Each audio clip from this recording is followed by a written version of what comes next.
آپ نے public sector enterprises کی بات کی ہے, تو پچھلے 2-2.5 سال میں جو پرائیویٹائزیشن کا جو پروگرام ہے وہ فلاپ چلا رہا ہے, کوئی ڈیولپمنٹ نہیں ہوئی. تو آپ کے خیال میں, آپ ماضی میں کامیاب پرائیویٹائزیشن کر چکے ہیں, تو یہ 2.5 سال میں ابھی تک کوئی قابل ذکر نجکاری پروگرام کامیاب نہیں ہوا, تو اس پہ کچھ گورنمنٹ کیا کر رہی ہے, کس طرح اس کو آگے لے کے چلا گئی؟ جی ٹھیک ہے, کافی ہو گئے کوشچنز.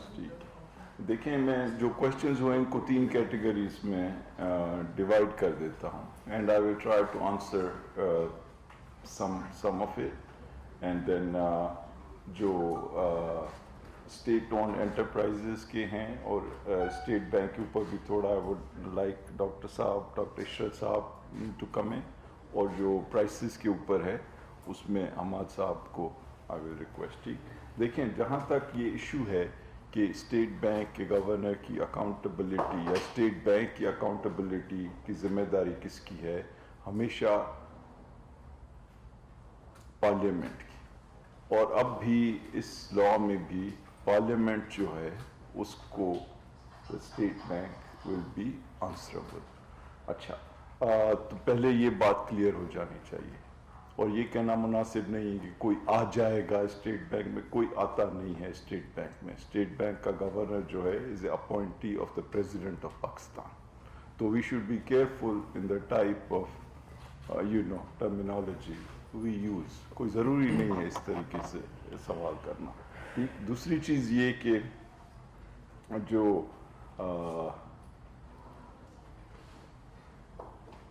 پرائیویٹائزیشن کا ایشو ہے, دیکھیں پرائیویٹائزیشن ایک مشکل کام ہے, اور اس میں خصوصی طور پہ انویسٹرز کی ضرورت ہوتی ہے, اور بڑی ٹرانزیکشنز میں فورن انویسٹرز کی ضرورت ہوتی ہے. میرے خیال میں ایک سلو اسٹارٹ کے بعد پرائیویٹائزیشن پروگرام کو مزید بڑھایا گیا ہے, اور کچھ کمپنیز ایسی تھیں جو کرونا وائرس اگر نہ آتا تو وہ پرائیویٹائز ہو چکی ہوتی. اب چونکہ کرونا وائرس کی وجہ سے 6 سے 9 مہینے کا ایک بریک آیا ہے, تو انشاءاللہ تعالیٰ اب آپ دیکھیں گے کہ اس میں ریزلٹس آنا شروع ہوں گے. جہاں تک ایس او ایز کا تعلق ہے, آئی تھنک عشرت صاحب آپ اگر آنسر دے دیں that would be fine, and if anything else آپ اسٹیٹ بینک کے معاملے میں مزید کچھ کہنا چاہیں. اور حماد صاحب جو ہیں وہ پرائسز کے بارے میں جواب دیں گے, اور میں پھر یہ بتاؤں گا کہ ہم لوگوں کے لیے آسانی پیدا کرنے کے لیے کیا مدد دے رہے ہیں تاکہ ان کے اوپر دقت نہیں ہو ان قیمتوں کی. سر ایگزمپشن والا سوال پوچھا گیا تھا, ٹھیک ہے, وہ بھی ایگزمپشنز کا یہ بتائیں گے آپ. جی پارلیمنٹ کو یہ جواب دے ہوگا, اگر پارلیمنٹ کو یہ جواب دے ہے تو آپ نے نیب اور ایف آئی اے سے اس کو کیوں کمیونٹی کروا رہے ہیں؟ جی اوکے, کامران صاحب, آپ کامران صاحب جو ہیں, کامران افضل صاحب, یہ فائنینس سیکرٹری ہیں پاکستان. بسم اللہ الرحمن الرحیم. یہ اکاؤنٹیبلٹی کا جو سوال آپ نے پوچھا ہے یہ بڑا اہم سوال ہے. اس وقت جو موجودہ اسٹیٹ بینک ایکٹ ہے, it has no basis for accountability, کیونکہ اس میں مینڈیٹ ہی نہیں ڈیفائنڈ ہوا اسٹیٹ بینک کا کہ اس نے کرنا کیا ہے. پریامبل میں ایک مبرم ہے, وہ آپ نے سب نے پڑھا ہوا ہے کہ اس نے اپنا وہ فائنینشیل سسٹم کی اور کریڈٹ سسٹم کو رکھنا ہے. The bill that we going to introduce now, جو آ رہا ہے بل آ رہا ہے, وہ یہ ڈیفائن کرتا ہے کہ اسٹیٹ بینک کا مینڈیٹ از انفلیشن ٹارگیٹنگ. اسٹیٹ بینک نے آپ کی انفلیشن کو انڈر کنٹرول رکھنا ہے. So you have a premise for accountability. اب اکاؤنٹیبلٹی وہ کس کی ہے؟ وہ اسٹیٹ بینک کی مانیٹری پالیسی کی اکاؤنٹیبلٹی ڈائریکٹ نہیں ہو سکتی کہ آپ نے انٹرسٹ ریٹ یہ رکھا ہے, یہ کیوں نہیں رکھا, لیکن آپ ان سے یہ پوچھ سکتے ہیں کہ جو آپ کا مینڈیٹ تھا, آپ نے انفلیشن کو سنگل ڈیجٹ میں رکھنا تھا فار انسٹنس, آپ نے کیا کیا. اکاؤنٹیبلٹی جو ہے فسکل پالیسی کی وہ ہوتی ہے فائنانس منسٹر کی. مانیٹری پالیسی کی جب آپ نے اٹانومی دے دی اسٹیٹ بینک کو, تو پھر the parliament can and will call the governor asking کہ جی آپ نے انفلیشن آپ نے یہ رکھنی تھی, آپ کہاں پہ لے کے جا رہے ہیں. And that accountability is now well defined in the law. پہلے اسٹیٹ بینک کے ایکٹ میں یہ چیز کہیں نہیں تھی کہ پارلیمنٹ یا نیشنل اسمبلی یا سینٹ اس کو بلا سکتی ہے, لیکن آپ اس کو بلا سکتے ہیں, نہ صرف گورنر کو بلکہ اس کے کسی